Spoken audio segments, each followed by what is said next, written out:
Welcome back to our channel కథనం.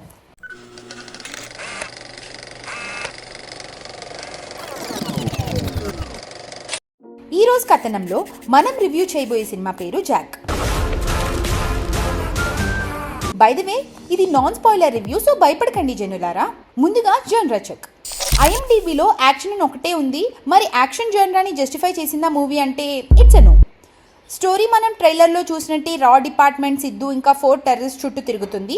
Story line విషయానికి వస్తే ఎలాంటి రాయినైనా శిల్పం చేయగలం అనే థాట్తో ముందుకు వెళ్ళారు అని అనిపించింది. Good parts: Siddhu acting.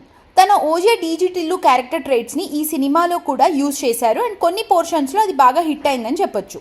Story line as I said జెనరిక్గా ఫిలాసఫికల్గా ఉన్న దాన్ని ఎంటర్టైనింగ్గా అండ్ అండర్స్టాండబుల్గా ఒక స్టోరీని బిల్డ్ చేయడానికి ట్రై చేశారు and it is a good try అని చెప్పొచ్చు. Bad parts: commercialisation of serious departments. రా డిపార్ట్మెంట్ని ఫిల్మ్లో యూజ్ చేస్తున్నప్పుడు దాని స్ట్రాంగ్ వెయిట్ని మూవీ హోల్డ్ చేయలేకపోయింది.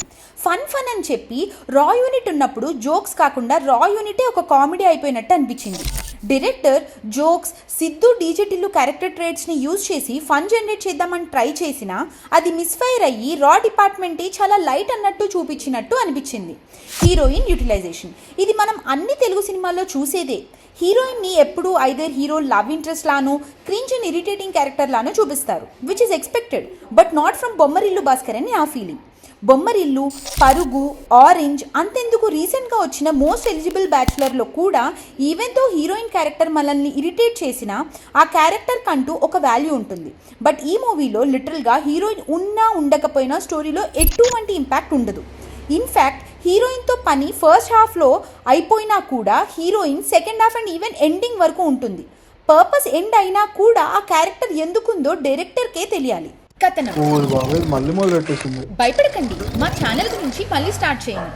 మా ఛానల్ కథనం ఎంత ఇంపార్టెంటో యూట్యూబ్ సినిమా రివ్యూ ఫీల్డ్లో అంతకు మించి ఒక సినిమాలో ఇంపార్టెంట్. సినిమాలో అంత గ్రిప్పింగ్ స్టోరీ లేకపోయినా just screen play and performances తో హిట్ అయిన సినిమాలు బోలేడు. సడన్ గా అడిగితే నాకు తట్టట్లేదు.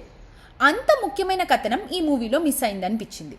డైరెక్టర్కి మంచి థాట్ ఉంది అనిపించింది, బట్ ఎగ్జిక్యూషన్లో ఫెయిల్ అయ్యారు. పోనీ అది కప్పిపుచ్చడానికి కథనమైన ఎంగేజింగ్గా ఉందా అంటే అది ఫెయిల్ అయింది. Major logic handling issues. ఒక సినిమా టెర్రరిస్ట్, రా ఏజెంట్స్తో డీల్ చేస్తున్నప్పుడు అన్నీ కాకపోయినా కొన్ని చోట్లైనా లాజిక్ని కరెక్ట్గా యూజ్ చేయాల్సి వస్తుంది.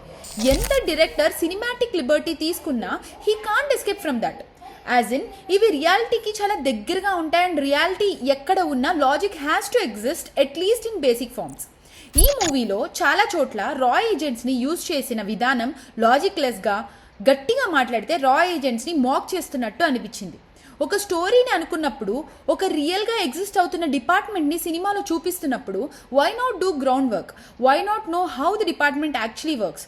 How to get into that department? As I earlier said, major execution failure. Story line execution. ఒక స్టోరీ లైన్ అనుకున్నప్పుడు ఆ స్టోరీ లైన్ ఆర్ ఆ స్ట్రాంగ్ థాట్ని కౌంటర్ చేయని సీన్సే మూవీలో ఉండడం మంచిది. Because countering that might weaken the movie watching experience for any movie lover. Unfortunately this movie did counter its own story line. ఇది నేక్డ్ ఐతో మూవీ చూస్తే అర్థం కాదు, బట్ ఒక మూవీ టేస్ట్తో, హై మూవీ స్టాండర్డ్స్తో చూసే వాళ్ళకి తెలిసిపోతుంది. సో గుడ్ పోర్షన్స్ని బ్యాడ్ పోర్షన్స్ అవుట్వే చేయడం వల్ల ఈ సినిమాకి కథనం ఇచ్చే రేటింగ్ 2.6.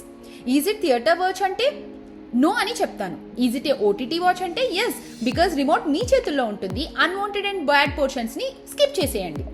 మళ్ళీ ఇంకొక వీడియోతో మీ ముందుకు వస్తా. అంతవరకు please like, share and subscribe to కథనం. కథ అదే, కథనం కొత్త.